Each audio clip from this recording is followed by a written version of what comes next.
مکہ میں بھی اوائل نبوت میں جب آپ کے بیٹے مر رہے تھے اور بیٹیاں رہ رہی تھی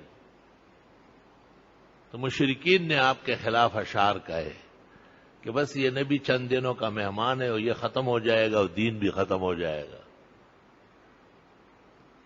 اور ان کے اس قسم کے غلط باتوں نے کافی فضا کو خراب کیا۔ آپ وہی کے منتظر تھے، سورۃ کوثر نازل ہوئی، انا اعطیناک الکوثر، اے پیغمبر ہم نے آپ کو بہت بڑا مقام دیا ہے، فصلی لربک وانحر، بس آپ نماز پڑھے اور قربانی کریں۔ تمام عبادات کے جو مستقر ہے اور نچوڑ ہے وہ ایک نماز ہے، بغیر نماز کے کوئی شخص مومن نہیں رہ سکتا، اور دوسرا خیر خیرات کرنا ہے، صدقات ہے، انفاق ہے۔ یاد رکھنا تمام نیکیاں ابواب البر، یہ خزائن ہے ابواب البر کے۔ اگر کوئی نمازیں بھی بہت پڑھتا ہے لیکن خیر خیرات نہیں کرتا، توفیق ہے اور بخل سے پیش آتا ہے، غم میں، ہم میں، مرض میں، فتنوں میں، سازش میں ڈوبا رہے گا۔ اس کا علاج یہ ہے، علماء دین کہتے ہیں آسمانی تکلیفوں سے بچنے کے لیے نماز ہے، اور زمینی غم اور رنج سے بچنے کے لیے صدقات و خیرات۔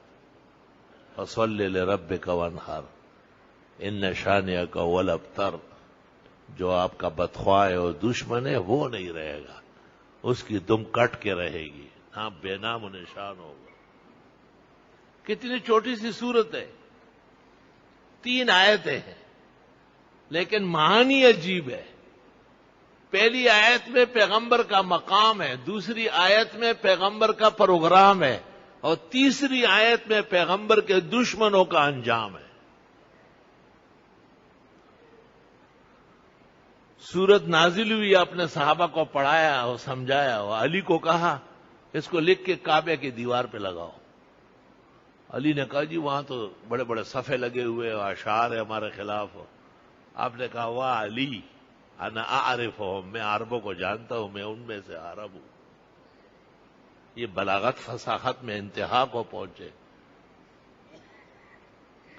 حضرت علی نے سورۃ کوثر لکھی اور کعبے کے دیوار پہ لگائی۔ اب جتنے شعراء آئے اپنے اپنے قصیدے اتار کے بگا کے لے گئے۔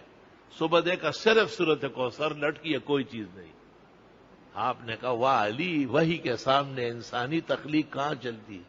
مجھے قوم کا مزاج معلوم ہے کہ وہ ان آیات کی فصاحت اور بلاغت کے معراج سے فوراً سمجھ گئے کہ اب ہمارا کوئی دم نہیں چلے گا۔